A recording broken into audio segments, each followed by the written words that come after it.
I just had one of the worst ramens in my life, and surprisingly, it was in Tokyo. Even though almost every single city in Japan has their own special type of ramen, Some people argue that Tokyo is still the best place for ramen because you can get any type of ramen in here. how about we try a type of ramen that we probably shouldn't?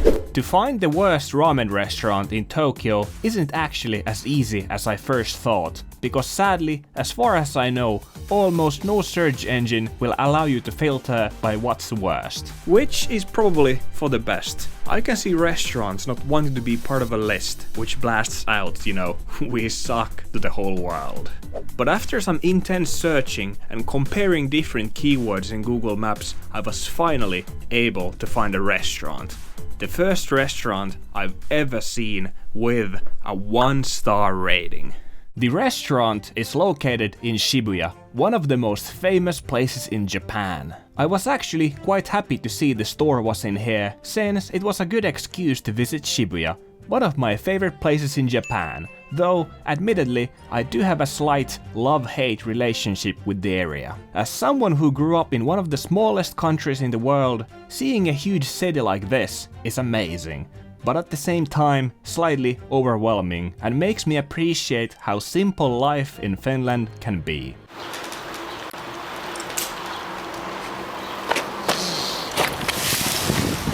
Our culinary adventure takes place in Mark City, a shopping mall right next to Shibuya Station. A place I've actually never really gone before, since I try to avoid shopping malls as much as I can. Something about them just feels unnatural.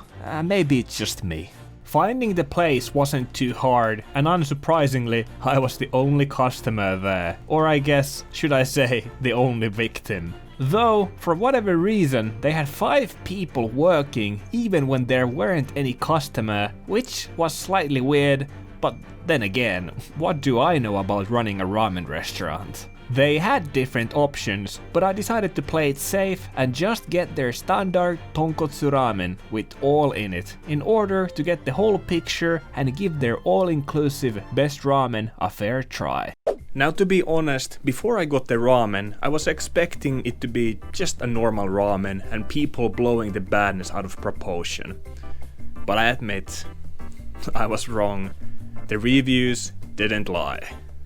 Many people pointed out in the review section that the staff was foreign, like this one that says, "As other people have said, the foreign staff at the store is out of question. There is no greeting, they won't pick up the food ticket unless called, and when they serve you, they are silent and sloppy. Regardless of whether you are foreigner or not, I don't think you have reached the minimum standard for the customer service industry." Now, pointing out the foreign staff might sound harsh to many of you, but I think there is some truth to it. And also, I think there's a reason for it too. You see, working in a Japanese environment as a foreigner can be extremely hard and taxing. Lots of overtime, your employer doesn't respect you because of the senpai-kohai culture, and communication can be hard, and so forth. So it is extremely easy to burn out and start hating your job, especially when you're working a minimum wage job. On top of this, when it comes to ramen restaurants, many Japanese people work in ramen restaurants with the intent of learning, so they can fulfill their dream of opening up their own restaurant one day. So naturally, they tend to take the job seriously. Foreigners, on the other hand, are just working there so they can get some money to pay their rent. And I think the Japanese understand this to some extent. Even this review ended with, "However, it didn't really seem like there was any malicious intent on the part of the store clerk. It might be just lack of training." One thing I immediately noticed when I sat down was that their spice section was a bit anemic. Usually you have fresh ginger, fresh garlic, sesame seeds and so forth, but these guys seem to have just the bare minimum. When my food came, I have to say, it didn't look too bad. On some level I was worried that it might actually be good, because that would mean this video wouldn't happen. But lucky or unlucky for me, I guess, however you want to look at it, the food wasn't all it seemed to be. Then, finally, it was time to actually try the ramen itself. First, I tried the soup, and already after the first spoonful, I was thinking like, okay, what the hell is going on? So, naturally, I had to give it a second try to make sure what I was experiencing was real. And as you can see, I just started laughing. How can I put this? It wasn't inedible, but I'm also not a picky eater and I'll eat anything and everything I paid for. But it did taste weird. Tonkotsu is supposed to have like a rich, fatty, thick taste, but this one had a weird, watery taste, and it wasn't just one taste. You know when you mix alcohol with something and then you don't actually mix it enough, and when you drink it, the taste of the alcohol and the taste of whatever you're mixing it with come at like different times. It was kinda like that. I think this person put it the best. It was like eating chewy noodles in dishwater.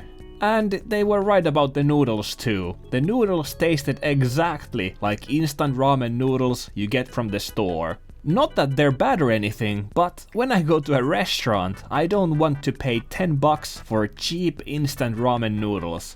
I buy those to save money, not the other way around. I had to make an executive decision and try to save this mess by adding a hefty amount of all the spices and whatever they had on the table to hide the dishwater taste from the soup. But it did not really help. There was no saving this ramen. I mean, look at this mess. This looks like something you cook at 2 AM when you come home drunk, not something you eat at a restaurant for a premium price. One good thing I can say though is that the chashu meat actually tasted alright. I mean, nothing amazing, but hey, it tasted like it should be, and I was happy for that. As I said before, I'm one of those guys who finish anything and everything they paid for, and this time wasn't an exception. It's not like the food was absolutely horrible and inedible anyway, but I can definitely see people who are pickier than me leaving the restaurant after a couple of bites. One thing I didn't do that I normally do though is finish the soup, because no joke, I was actually scared of getting food poisoning. Since a lot of people complain about the hygiene in the place, I feel like to combat that, they started to clean up in front of customers on purpose.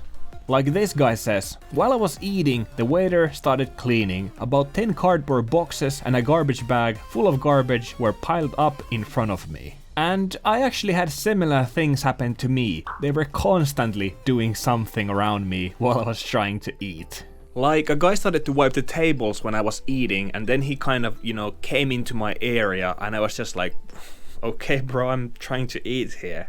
When I was filming this, I kind of pretended I was like a tourist filming his first ramen experience, instead of, going there and trying to make fun of them, and acting like it's worse than it actually is. Like I said before, if it was actually good, I wouldn't have made this video, but also I'm not going to hide their name or anything, because hey, this is who they are.